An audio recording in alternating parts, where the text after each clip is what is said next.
Welcome to our channel.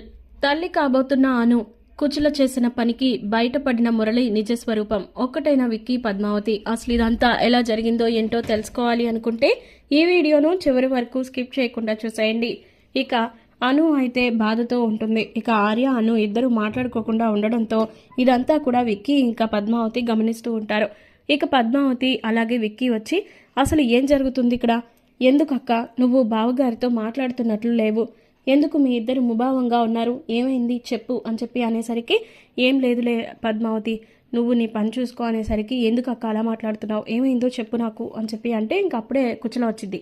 Kuchala వచ్చిన తర్వాత చెప్పు మీ అక్కతో మీ చెల్లితో చెప్పు నువ్వు ఎందుకు మాట్లాడట్లేదో అని చెప్పేసి అంటే ఇక అప్పుడు ఇంకా అను చెప్పిద్ది, ఏముంది ఆవిడ గారు వాళ్ళ ఆయన్ని రెండో పెళ్లి చేసుకోమన్నది, అందుకే ఇంకా ఆర్యకి కోపం వచ్చి ఈమెతో మాట్లాడట్లేదు అని చెప్పి అంటది. ఏంటక్క అత్తయ్య చెప్పేది నిజమా, నువ్వెందుకు బావగారిని రెండో పెళ్లి చేసుకోమన్నావు, అసలు ఏంటి ఏమైంది, ఏదైనా సమస్య చెప్పక్క నాకు అని చెప్పి పద్మావతి అడుగుతుంది.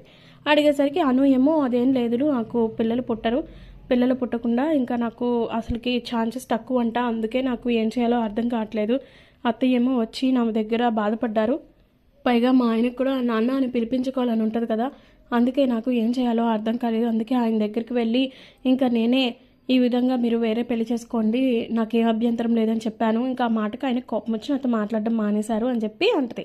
అనేసరికి ఇంకా ఆ తర్వాత ఆర్య కూడా వస్తాడు. ఆర్య వచ్చేసరికి ఇంకా అప్పుడు అసలు నిజం చెప్పిద్ది.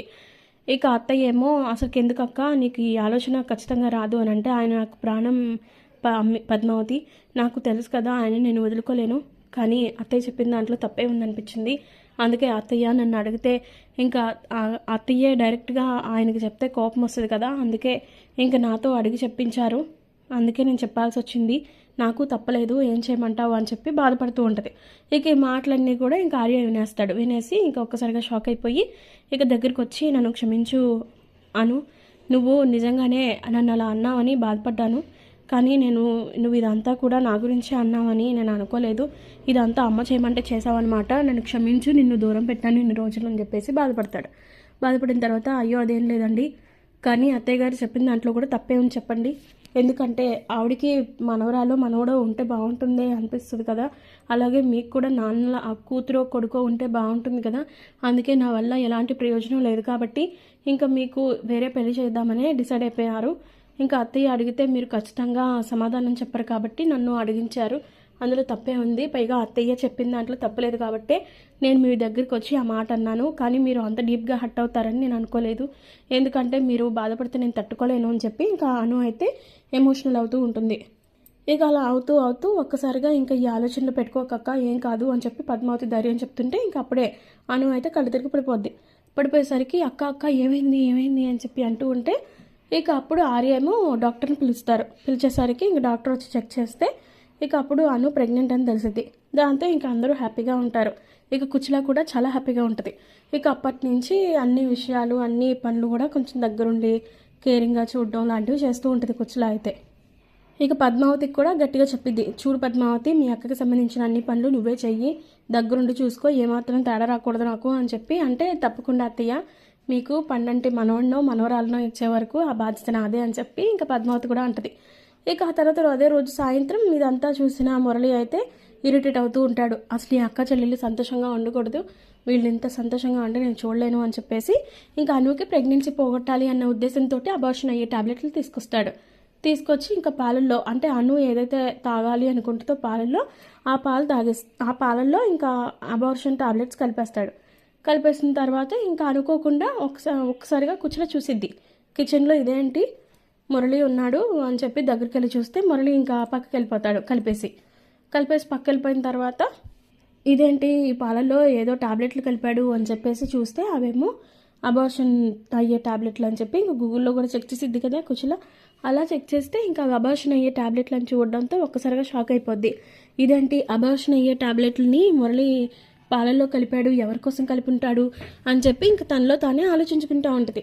ఆలోపు ఇంకా అసలుకి ఇది ఏంటో చూద్దామని చెప్పేసి కొంచెం యువతలకు వస్తే ఆర్యని అడుగుదామని చెప్పి అనుకుంటూ వస్తే ఇక ఈలోపు అక్కడికి అను వస్తుంది. అను వచ్చి పాలు తాగబోతుంటే అను ఒక్క నిమిషం ఆగు అని చెప్పేసి దగ్గరికి వెళ్ళి పాలు తీసేసిద్ది, పక్కకి పెట్టేసింది. ఏమైంది అత్తయ్య, ఎందుకు అలా అవుతున్నారు అని అంటే, లేదు అందులో ఏదో టాబ్లెట్లు కలిపారు ఉండు అని చెప్పి అంటూ ఉంటే ఇక అప్పుడు అరవింద, ఆర్య అందరూ వస్తారు.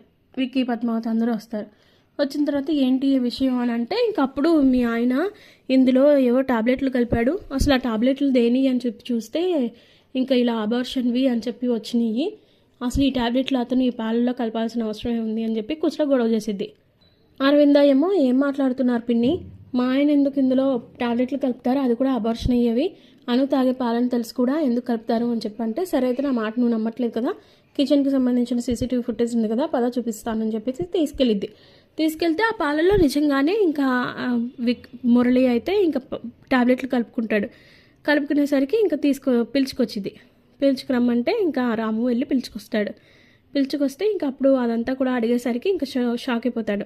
అయ్యో ఏంటిది ఇలా దొరికిపోయాను ఇప్పుడు, కానీ అరవింద నన్ను పట్టుకుందంటే నేను చచ్చాను అని చెప్పంటే ఇంకా అప్పుడు లేదు ఇది నాకు అబార్షన్ టాబ్లెట్లని నాకు తెలీదు, పైగా ఇవి నేను అను కోసమో లేకపోతే ఇంకెవరి కోసమో కాదు, నా కోసం తెచ్చుకున్నాను, నాకు దడగా ఉంది బాగా, ఆ దడ తగ్గడానికి మెడికల్ షాప్ వాడిని అడిగితే ఈ టాబ్లెట్లు ఇచ్చాడు, నిజంగా ఇవి అబార్షన్ అయ్యే టాబ్లెట్లని నాకు తెలియదు అని చెప్పి అంటాడు. అనేసరికి ఇంకా అప్పుడు ఇదేంటి ఇలా మాట్లాడుతున్నారు ఈయన అని చెప్పేసి అరవింద కూడా డౌట్ పడిద్ది. ఇక అప్పటి నుంచి ఇంకా అనుమానం పెంచుకుంటూ ఉంటుంది అరవింద అయితే మురళి మీద. ఇక అదంతా గొడవ అయిపోద్ది. ఇంకా ఆ తర్వాత చూడను చాలా జాగ్రత్తగా ఉండాలి నువ్వు అని చెప్పేసి కుచలా చెప్పిద్ది. సరే అని చెప్పి వెళ్ళిపోతారు. వెళ్ళిపోయిన తర్వాత ఇంకా పద్మావతికి డౌట్ వచ్చేసిద్ది, కావాలని అను అక్క ప్రెగ్నెన్సీని పోగొట్టడానికే ఇంకా దుర్మార్గుడు అంతా చేసి ఉంటాడు అని చెప్పేసి ఇక అను దగ్గరికి వెళ్ళి చూడక్క, నీకు నుంచి నేను ఏం తెచ్చినా సరే నేను మాత్రమే తీసుకొస్తాను, నేను కాకుండా ఇంకెవ్వరు ఏం తెచ్చి ఇచ్చినా కూడా నువ్వేం తాగొద్దు తినొద్దు అని చెప్పి గట్టిగా చెప్పిద్ది. సరేనమ్మి అని అంటే అసలు ఆ దుర్మార్గుడు నిజంగా మన మీద ఇంత దుర్మార్గంగా పగ పెంచుకొని ఇంకా వాడు ఇలా చేస్తున్నాడు, కేవలం మన కుటుంబం మీద ఇంకా పగుంది వాడికి అని చెప్పి అంటే ఏం మాట్లాడుతున్నావు మమ్మీ అంటే అప్పుడు చెప్పిద్ది, ఇదిగో నన్ను ఇంకా విక్కీ గారిని విడదీయడానికి ఇంకా ప్రయత్నాలు మానలేదు, ఇంకా నా గురించి ఇంకా విక్కీ గారి మనసులో ఇంకా ద్వేషాన్ని నింపడం కోసం ఇంకా ప్రయత్నాలు చేస్తూనే ఉన్నాడు, ముఖ్యంగా నేనేమో ఆయన్ని వదిలించుకుని ఇంకా వీడితో వెళ్ళిపోవడానికి సిద్ధపడినట్లు నా మీద ఇంకా నెగిటివిటీని క్రియేట్ చేశాడు, కానీ ఈ విషయాలేమీ విక్కీ గారికి తెలియదు, అందుకే ఇంకా ఇంత జాగ్రత్తగా ఉండలేకపోతున్నాను అని చెప్పేసి అనేసరికి ఇంకా అను ఏమో ఏంటి అమ్మీ నువ్వు అనేది నిజమా, అయితే నేను ఈ విషయాలన్నీ ఇప్పుడే వెళ్ళి విక్కీ గారికి చెప్పేస్తాను అని చెప్పి అంటది. విక్కీ ఏమో ఇంకా అప్పటికే అక్కడికి వచ్చేస్తాడు, ఈ మాటలని వినేస్తాడు. లేదక్క, అరవింద గారు ప్రెగ్నెంట్ కదా, ఈ టైంలో ఆవిడకి కనుక ఇదంతా తెలిస్తే ఆవిడ ఎంత బాధపడతారు, ఎంత నలిగిపోతారు, పైగా ప్రెగ్నెంట్ టైంలో ఇలా చేయకూడదు కదా, వద్దు, ఇంకా మనం వెయిట్ చేద్దాము ఆవిడకి డెలివరీ అవని, ఆ తర్వాత మా ఆయన చేతే వాడిని ఇంట్లో నుంచి బయటికి గెంటిచ్చేస్తాను అని చెప్పేసి అంటది పద్మావతి. సరే మీదట నువ్వు అసలు కిచెన్లోకి కూడా రావద్దు, ఏదున్నా సరే నేనే నీకు తీసుకొచ్చిస్తాను, నువ్వు వెళ్ళిపో అని చెప్పేసి పంపించేసిద్ది.